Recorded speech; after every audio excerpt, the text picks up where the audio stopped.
Alright, I have a build today that I didn't think I was ever going to play, let alone put a video out on. So I have a treat for you all. Let me show you the build. So that way, once you see it, if you want to leave, you can leave. And as always, my builds are not intended to necessarily be the tankiest or the highest damage or the fastest speed, but rather a blend of those things that I think works the best for people in a variety of situations. And I'll try to go over anything that would improve any of those considerably, either the damage, the tankiness, or the speed, if I feel that it's relevant. This is actually wrong. This should be this.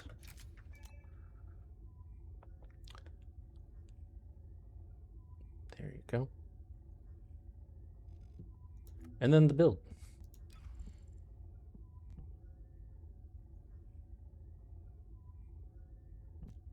So what is this? I bet none of you thought you were going to see this today. Hydro pressure bomb. What is this thing? Have you guys ever seen anyone use this?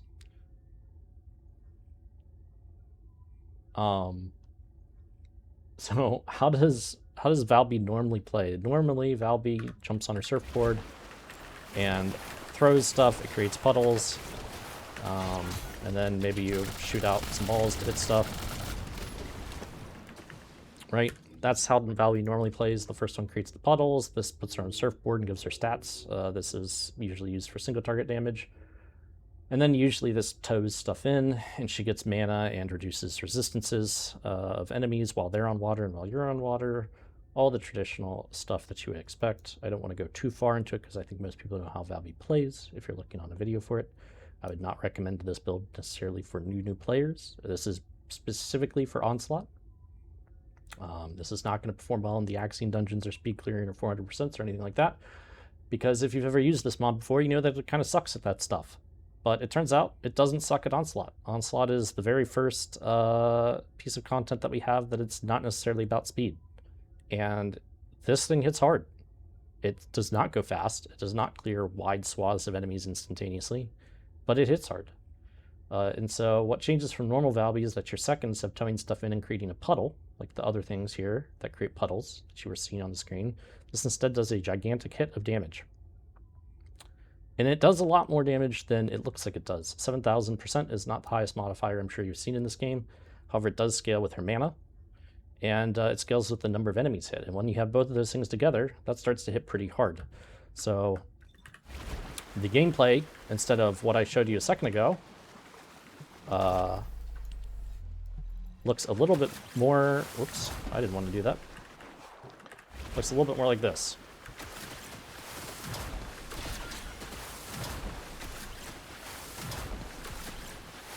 And you'll see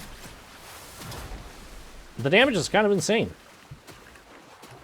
I know there's 50 targets here. We're not hitting all 50. But if you go and you try to hit 50 targets with one of your builds, it's probably not going to be doing 1 billion damage. That's not a dig at you guys, sorry, but I don't think very many of the Descendants are capable of doing that level of damage in that situation. So I think that goes to show just how much it probably does. So now that you've seen the gameplay, like I said, I didn't want to dwell on that too long. I just wanted to show you what it looks like, which is pretty much just you jumping through the air. I'm not really sure why this isn't a bunny mod. It feels like it should be a bunny mod, but that's where we're at in life, I guess, is just, you know what, Valby's just bunny now. But I'm tentatively calling it Tactical Nuke Valby just because you sort of fly through the air and land on stuff and do a giant hit of damage, so... Let me go into, if my voice sounds a little distant, it's because I made a list on my other monitor. I don't usually do that, but I think I should be doing that because sometimes I just forget to talk about things, and then I put a note in the video, and I probably should just write a list of things I want to talk about instead. It's a generic list, though, so forgive me if I still am stupid and missed something. Ancestor Mod. So you may not have an Ancestor Mod like this. Ideally, what you want to look for is you want to look for non-attribute boost ratio and fusion boost ratio. Between the two of those, fusion is stronger, but you usually don't get as much of it. You can see that when I equip my module, it basically just kills me. I equip it and then I die on the floor because of that massive HP decrease. So this build will not be as squishy for you, probably, because your Ancestor mod will probably not be like this. So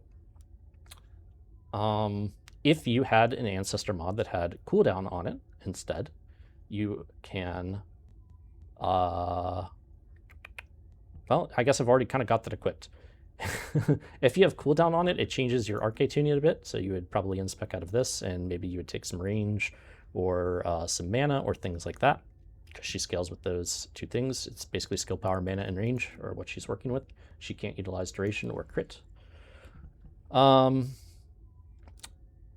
Ideally, if you don't have a very high non-attribute skill power boost ratio, so if you either don't have it or you don't have a high one, then you will want to be using focus on non-attribute instead. So this instead.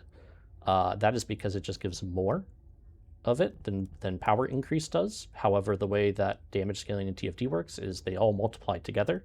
So usually the thing that will give you the highest damage increase is the thing you have the least of. And most of the time people have the least base skill power boost ratio because it's harder to get. But sometimes you have higher element boost ratios, in this case non-attribute. And that is my case here, so that's why we have power increase on. If you did not have that, you would want to run, like I said, the non-attribute. Maybe you have HP on yours and you don't need the HP mod. Probably the best way to scale your damage that is not through these two things is through your mana. So there are some options for mana. The two that you probably would want to identify are going to be, well, there's actually three, but we're only going to talk about two because they're going to be the better ones, I think. This one is going to not hurt your survivability, and it will give you 15% mana. This one will give you more damage. So I could have this equipped right now and get damage. I don't, because I don't want to reduce people's HP by 50% for what is arguably a trivial damage increase. But if you were to put this on instead of all of this HP in general, it is going to be better. Maybe you have range on your mod, you can do the same thing. You can get rid of maybe bio expansion, and you can pick up one of these mana mods that I'm not mousing over because I'm being dumb. So like this one or this one. Another option is there's non-attribute Synctium. So that would be this guy. And then we also have access to Spear and Shield. These are all going to be options that you could use depending on what is on your Ancestor mod. If you've either got range, HP, cooldown, or something along those lines. We're not looking for modifier. Usually Valby is looking for modifier. However, yet again, TFD scaling stuff. The modifier is that 7,220% that you see there. Traditionally, the lower that number is, the better modifier is, because modifier will increase that number, whereas base is increasing the, or like base boost ratio or whatever it's called, is increasing the thing that says skill power right there. So if you have a low modifier, like this, 172% down at the bottom on the puddle, which is the ticking damage you saw, increasing that by 60% is huge. That's like a 30% damage increase. However, if I were to increase this one by 60%, it would only go up to 7,280%, which is nothing. That is basically zero damage increase. So we are ideally not looking for modifiers. We have Dangerous Ambush in here. This is a very good mod in any sort of group content. However, you will not see it in all of my builds because people sometimes like to play solo. So the builds that I have it equipped in are going to be the ones where you can proc it yourself. And what I mean by that is Valby has the ability to CC these things, which counts as immobilized, and they will at the very least not target her, but you will actually stagger them for long enough that you can get the entire immobilized effect if you're using this fast enough. So you'll see that hit for like 10k, and then that one hit for, 10 million, and then the next one hit for 12 million. That is because on the first hit, we got the first part of this, which is 25%, and then on the second instance of it, we got the 50%. So that's why it went from 10 million to 12 million. So we are able to proc that ourselves as long as we're spamming our jump. So that is why I have it in the build. It is probably going to be the highest damage increase that you can get out of any of the other things. Excuse me. Let me write this down really quick here. And then...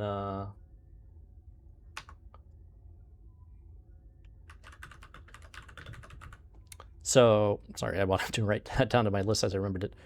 Power Beyond is our best mod here for the trigger module. There's nothing better that you can use. There are a few that you can proc, but they're just not going to perform well for you. Probably the best ones would be, if we had more defense, Battering Ram is very good. We don't have good defense, so we can't really utilize that. And you can proc Ground Eruption, which is in here somewhere, but it's not going to do very good damage. You also can proc Explosive Aesthetic, but unfortunately we can only get that via this. This is the only one with Explosive Projectile. The rest of them don't have that, sadly. This is a tracking projectile for some reason, even though it explodes, and it like says that explosion dates literally in the tooltip. I don't know, sometimes I hate TFD. But this is the only one, so we can't really make good use of explosive aesthetics, otherwise that'd be insane. That would have been super cool. But yeah, I guess I shouldn't dwell on that anymore. Just if you guys find that I'm wrong and you find something better, please let me know, and I'll pin it or something. But as far as I'm aware, Power Beyond is your best option. Okay, and then second was the Arcade Tech module. And then alternative external components, there are none. This is going to be the best thing that you can run. You'll know that I like to run 2-piece of this with Plague a lot because it gives more HP. Sadly, we can't do that because she's fusion and Plague only affects singular and tech. Also, this thing just gives an insane amount of damage. It's 84% boost to your non-attribute every... basically once you've used 3 abilities, which is pretty often. We've got low cooldowns at 1.6, so... what else do we have here? This is going to be the best reactor that you can get, is just fusion with cooldown. If by some act of, you know, a divine deity here, you have more fusion boost power ratio because of your Ancestor mod than non-attribute, then you would want to run non-attribute increase on this, but I would severely doubt that's going to be anybody's case. So this is probably going to be your best one with skill cooldown and fusion. And then, like I said, if you have like 200% non-attribute increase, then you can run non-attribute Arcade Chain Catalyst here. As for, that's the alternative Arcade Tuning. If you have cooldown, you can unspec out of this and pick up mana and range, like I said. You'll notice I don't have mana stuff, so I'm using the HP dog, and this gives me a good chance to talk about this. Actually using the HP increase here. We do not need any mana regen. This, unlike the other Valby flavors, this one does not use really any mana. The cost on your second skill is just very low, and you don't cast it as fast as the other skills that you have. So this one's 36. You can see this one's just 30, and it's got a longer cooldown, and also you're just going to be in the animation for longer. So we just wind up using less mana, and I have not found it to be necessary to pick up mana-related stuff. So instead we're taking cooldown, and then, or sorry, not cooldown, incoming damage reduction, healing, and then just a little bit of range because we're just barely off the range cap. 150% is the range cap for this particular skill. So everybody starts at 100% base, and then this one says it can go up to 250%. So you would want to see 150% on that other screen to mean that you're capped. So I do need about 6%, so I just went ahead and picked it up. You could easily just take this off and go here to be tankier. That's up to you. My Ancestor mod, I haven't found the need to get the extra tankiness just because this reduces the incoming damage by 30%. And this CC stuff, so it's been good. I haven't needed it.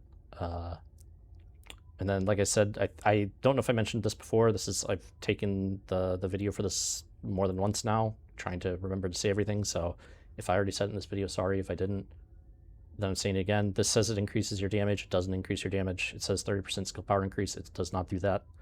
And I have a ticket in with Nexon, and they're probably never going to fix it, but that's fine. I think that's everything, right? I think I talked about everything that would be an option here. I have some OS4 gameplay I'm going to splice in at the end of this because people have asked to see gameplay.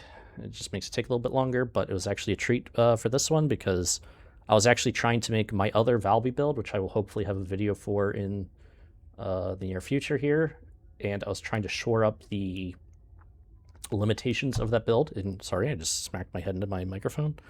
I was trying to shore up the limitations of that build to make it stronger for people, and somehow I wound up on this build instead, and this one just performed so well that the video is coming out first. There's probably a little bit of ways to make this better, but it already seems insane. But the Onslaught that I'm going to show you guys, I could have gotten better powers, and I also don't play terribly greedy. There's an instance you'll see pretty early on where there's a bunch of enemies spawning and my entire team is on the other side of the map. I'm next to the minions and all of them flee one of our allies that had just died without resing them to go over and kill the minions by me. And I literally just leave instead of attacking the minions to go res that person. So that kind of turbo nuked my damage. And also, the Onslaught footage that I'm going to show you, I'm actually not running the right stuff. I accidentally messed something up in it, so I'm like 10% lower damage than I should be. The end result without any external buffing from teammates is actually 145 billion damage, which is insane. And I was missing 10% damage, so it probably should have actually been 160 billion unbuffed, which is just a ridiculous amount of damage, and I could have gotten better perks, and I could have played more greedy and picked up more damage. The damage output is really insane, especially from a non-crit one. To speak a little bit about Onslaught before that goes into it, you guys can always just go to that if you're tired of hearing me talk, if you don't know, the first 2 waves of monsters, the first 2 areas, have enemies that are critically hit immune. It's not that you just are unlucky, they are literally immune to your critical hits, and this is not a critical hit build.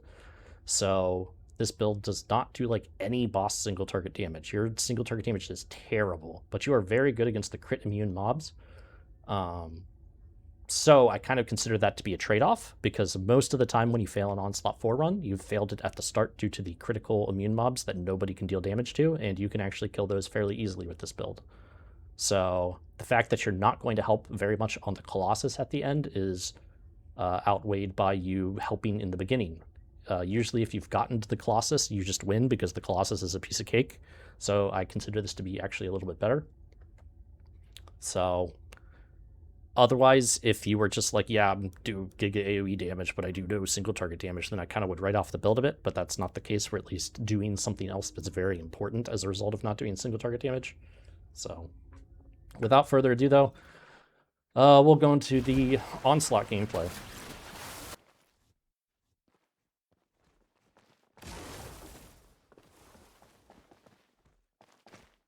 Descendant, the energy concentration point is unstable. Protect the objective from all threats. You can configure RK parameters based on analysis of combat data.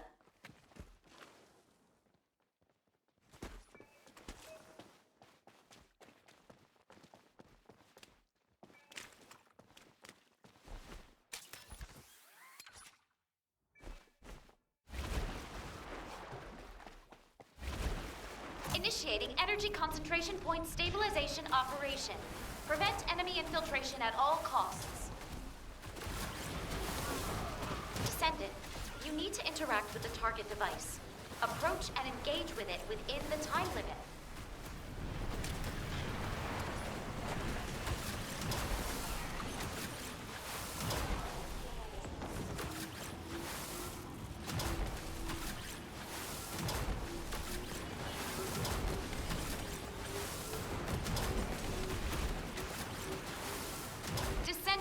The acceptable energy threshold range has been exhausted.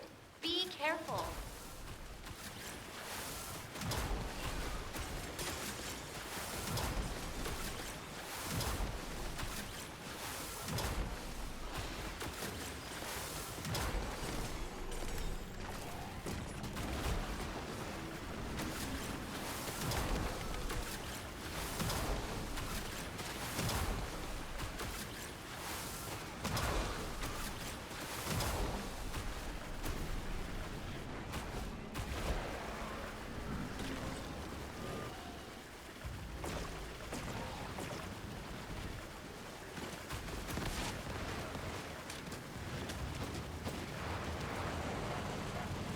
Key target located.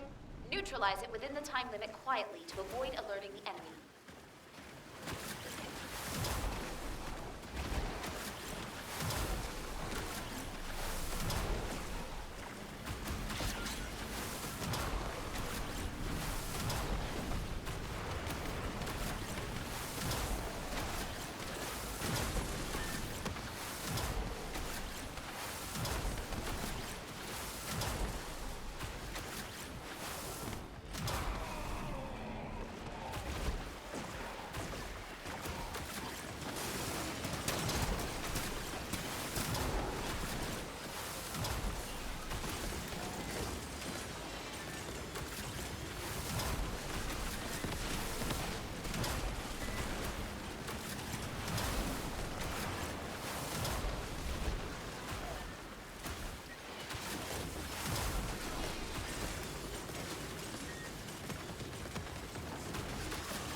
Zone stabilization confirmed.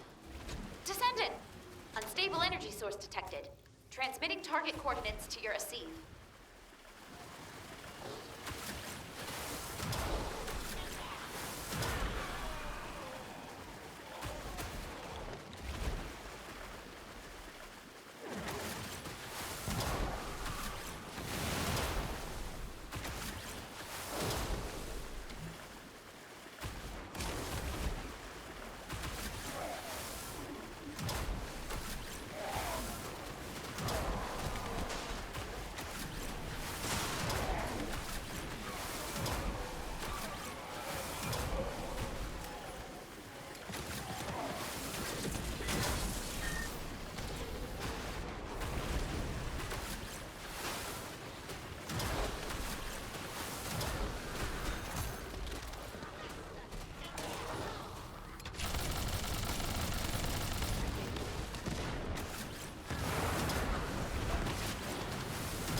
Descendant, the enemy offensive is weakening. Time to utilize your tactical options.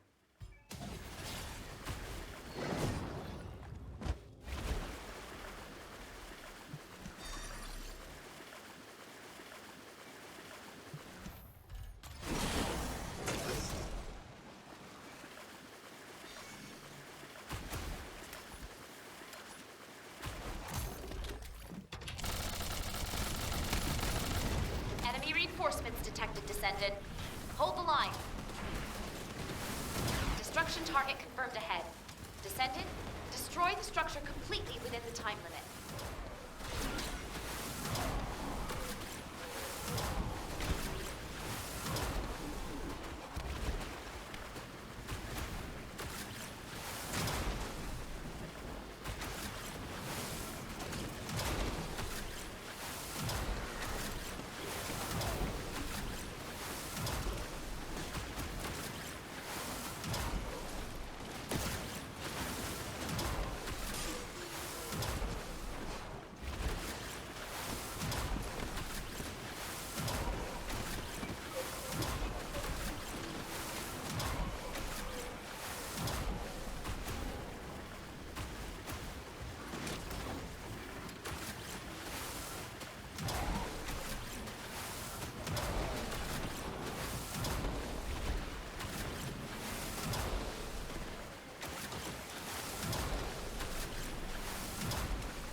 Enemy reinforcements detected, Descendant. Hold the line.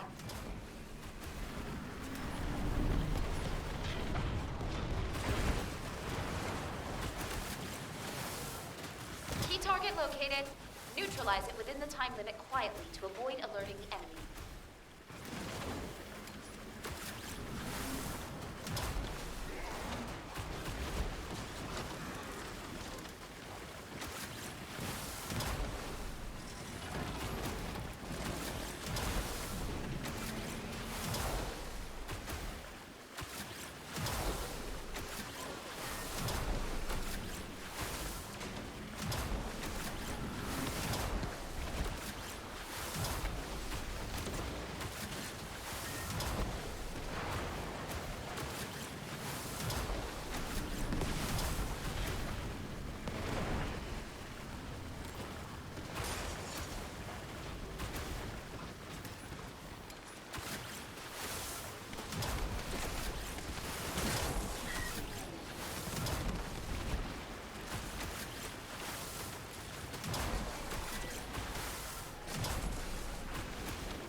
Zone stabilization confirmed. Descendant! Unstable energy source detected. Transmitting target coordinates to your receive.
Descendant.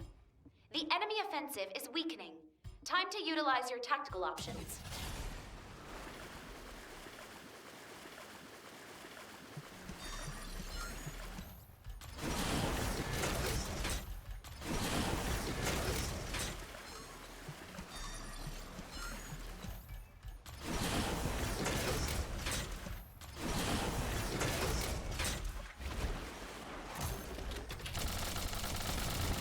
Enemy reinforcements detected, Descendant. Hold the line. Key target located. Neutralize it within the time limit. Command deployed an emergency suppression device. You can use it in combat.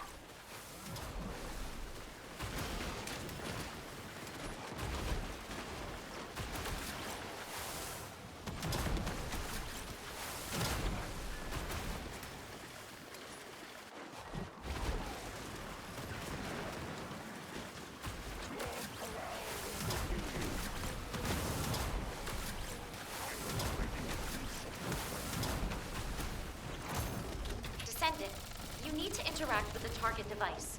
Approach and engage with it within the time limit.